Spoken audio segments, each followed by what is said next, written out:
और ये आवाज उठाएंगे कि देश में जिस तरीके से मतलब कानून नहीं है, मैं तो सीधे कह दूंगा लॉ एंड ऑर्डर नहीं है। आखिर पुलिस का कोई सिपाही या पुलिस का कोई एसआई किसी को गोली मारता है, इसका मतलब ऊपर से कहीं ना कहीं सहमत थी। एसपी बोला होगा, कोई बोला होगा, जबकि अपराधी नहीं था। उसके खिलाफ कोई एफआईआर आज तक दर्ज नहीं हुआ। आप देखिएगा, सर्च करिएगा, वो लड़का सिर्फ समाज हित की लड़ाई लड़ रहा था। बट फिर भी वो देसी नहीं, वो ठीक है, देसी औजार ठीक है। वो एक नौजवान लड़का था, वो क्रांतिकारी लड़का था। वो एक औजार तो वो एक प्रदर्शन का एक तरीका उसका था, वो एक तरीका था, लेकिन उसने फायर एक भी नहीं किया। जब पुलिस वालों ने कहा तो उसने ऐसे फेंक दिया सामने, मतलब उसने सरेंडर किया। लेकिन फिर सरेंडर क्या किया, तो फिर तो ये तो आप मध्य प्रदेश से आते हैं, आपने कहा आपके मध्य प्रदेश में मैं जनरल सेक्रेटरी हूँ, national general secretary Sapaks party. हाँ, आज मैं आया हूँ। आप हमारे प्रदेश अध्यक्ष हैं पवन शुक्ला जी, आप मेरे प्रदेश अध्यक्ष हैं, और आप हमारे और लोग कहाँ चले गए, और लोग सब हमारी टीम के लोग हैं, सब लोग आए हुए हैं। हम लोग कल के कार्यक्रम के लिए आए हैं। तो आप मुझे बताइए कि आपके वहाँ के सीएम भी तो बीजेपी के हैं, और आपके मोहन यादव जी किस तरह का कैसा काम कर रहे हैं? उनका काली करतूत पता है आपको? आप एमपी से आए हैं, थोड़ा आप ज्यादा नजदीक है, हम तो फिर भी दिल्ली में। सुन लीजिए, एक लाइन से जवाब दूंगा कि भारतीय जनता पार्टी की 22 राज्यों में जो सरकार है और केंद्र में जो सरकार है, ये असीमित भ्रष्टाचार कर रही है, जिसको आप नाप नहीं सकते हो। हम इंजीनियर हैं तो मैं ये कहूंगा कि मेजरमेंट, फीता टेप लगा करके उस भ्रष्टाचार को नापो, नहीं नाप सकते हो। इतना भ्रष्टाचार ये कर रहे हैं। आपका मुख्यमंत्री, हमारे प्रदेश का मुख्यमंत्री मोहन यादव, उसने उज्जैन में सारी जमीन को कब्जा करवा लिया, सारी जमीन खरीद लिया, करोड़ों अरबों रुपए, 200-250 करोड़ की जमीन। नई दुनिया पेपर ने खुलासा किया कि 200-250 एकड़ की जमीन को अब उन्होंने जबरदस्ती कब्जा किया, कि उसकी रजिस्ट्री कराई, क्या कराई। वो जमीनें हैं जहां से गवर्नमेंट की एक नई परियोजना, एक बड़ी सड़क लॉन्च हो रही है, उसके अगल बगल की जमीन सब उन्होंने ले ली। अब उसको उनका वो मुआवजा लेंगे, करोड़ों अरबों रुपए। मान लो 200 करोड़ का उन्होंने किया, अब उनको 1000 करोड़ रुपए मिल जाएगा मुआवजा। तो ये तो खेल हो रहा है यहाँ। अयोध्या में भी तो कुछ ऐसा ही बताया था, 2 करोड़ की और 24 करोड़ और कुछ ऐसा था। पढ़ करके उसके बारे में तो मुझे जानकारी नहीं है, लेकिन आप लोग चैनल और खासकर अगर सोशल मीडिया नहीं होता इस देश में तो कुछ पता नहीं चलता इस देश के लोगों को।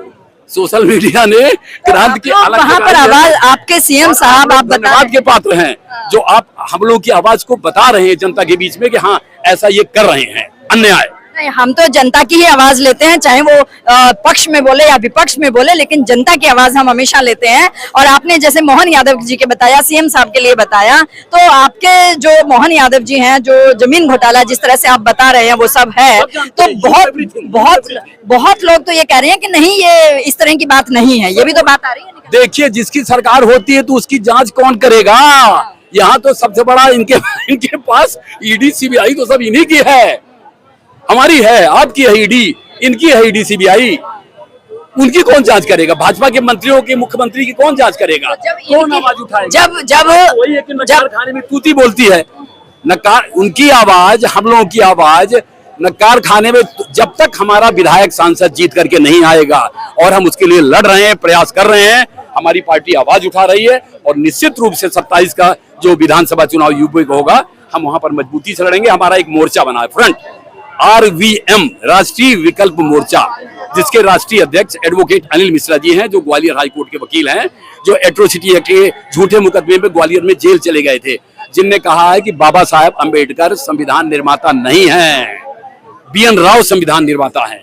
उन्हें खुल के कहा है, और उसी को आवाज उठा रहे हैं। वो वही उसकी बात कर रहे हैं, वो आ रहे हैं। कल हम लोग भरत तिवारी को यहाँ श्रद्धांजलि सभा करने के लिए आए हैं। ये तो एक एडिशनल कार्यक्रम था।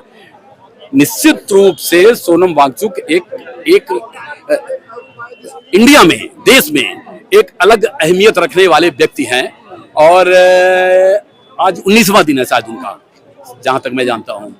और इतनी स्टेमिना कि 19 दिन में, यहाँ तो 7-8 दिन में अन्ना हजारे शायद बोल गए थे, 8 या 9 दिन में। ये 19 दिन से बैठे हुए हैं।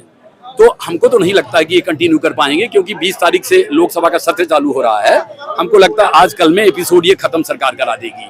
हाँ, हमको ऐसा लगता है। यानी कि आपकी मांगे मान लेगी, ये आप समझ? नहीं, नॉट एट ऑल। अरे भाई, मांगे मानती तो धर्मेंद्र प्रधान का इस्तीफा क्यों नहीं हुआ अभी तक?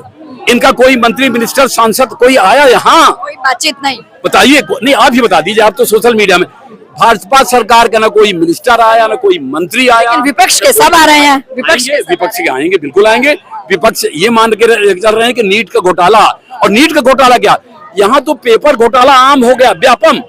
मध्य प्रदेश का आपने अच्छा चर्चा, शिवराज सिंह चौहान के टाइम में व्यापम घोटाला हुआ था, आपको मालूम है? Medical seat. हाँ, व्यापम घोटाला, उसमें 52 लोगों का पता ही नहीं चला, कैसे उनका मर्डर हो गया, कैसे क्या, 52 लोग गायब। आपके मध्य प्रदेश में, आपके मध्य प्रदेश में तो ऐसे ऐसे हॉस्पिटल आए हैं जहाँ पर 85 लोगों का स्टाफ भी काम कर रहा है, और जहाँ से लोग जमीन पे नहीं है, धरती में नहीं है अस्पताल, तो ये तो बहुत बड़ा घोटाला। लेकिन जमीन भी है, हॉस्पिटल भी है, और 85 लोगों का स्टाफ भी है वहाँ कर पर। रही है उनकी, हर महीने सैलरी विड्रॉ हो रही है। बिल्कुल सही कह रही हैं। मध्य प्रदेश में तो ऐसे बहुत सारे नर्सिंग कॉलेज भी हैं, ऐसे हॉस्पिटल भी हैं। मध्य प्रदेश महाघोटाला का राज्य बन गया है, आप ऐसा कह सकते हैं, बिल्कुल। और मध्य प्रदेश से हम आए हैं तो आपने अछाम को तलाश लिया, हम कम से कम अपनी बात तो कह रहे हैं, और बेधड़क कह रहे हैं, और आप पूछ भी रही है मुझसे। जी जी जी, वो बात कर रहे हैं, चले चले। आप लोग तो ज्यादा पढ़े लिखे हो गए। हाँ। इंडिया का कानून ही रद्दी है, एकदम फेंक देना चाहिए। आप मुझसे सवाल कर रही हो, बहुत अच्छा है। अगर ये माइक लेकर मैं आपसे सवाल करूं तो एक भी जवाब आप नहीं दे पाओगी, इधर उधर घुमाना शुरू कर दोगी।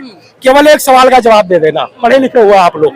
बाबा साहब भीमराव अम्बेडकर ने संविधान के कौन से पन्ने में ये कानून लिखा था कि दिल्ली का आदमी बियर बार में दारू पी के मुजरा कर सकता है और घूम सकता है, और बिहार का आदमी एक घूंट दारू पिएगा तो 10 साल की सजा हो जाएगी?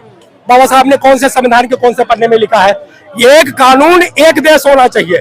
आप बताओ, अगर दारू इतनी बड़ी क्राइम है तो दिल्ली में भी बंद कर दो, और अगर दिल्ली में तो एक के साथ एक भी बिकी थी। क्या है, और बाहर में चले जाओ, क्या फर्स्ट क्लास डांसर लोग खड़ी हुई हैं, मटक मटक के नाच रही हैं, और बिहार में एक घूंट दारू पे 10 साल जेल।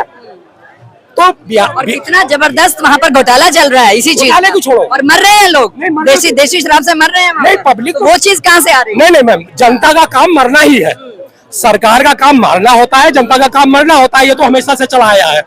बाबा साहब ने अपने संविधान में लिखा था कि ये स्टार्टिंग के 10 साल तक ये चीज इस तरह से मैं रिजर्वेशन दे रहा हूँ, उसके बाद इसमें अमेंडमेंट की सुविधा है, लेकिन ये नहीं है कि आप इसको हमेशा कंटिन्यू करते रहे। रिजर्वेशन की अगर सच्चाई से बात करें, ईमानदारी करें, तो आप घूमिएगा कि 2 जाति को नहीं है, बोलूंगा तो अभी पुलिस वाले हैं लाद लेंगे। एक कोरी का तो चमार मिला है, बोलने हान बिकता है। में जाओ, राउंड टॉल है, सामने फॉर्च्यूनर खड़ी के पास चुनर है, 100 एकड़ जमीन है, कई पिछड़े हो गए, ये पिछड़ा किन कास्ट के है वो, उसमें जिनको भी अक्षर मिला है उनको रॉबिंग से मिला है, या जनसंख्या है, और या नोट के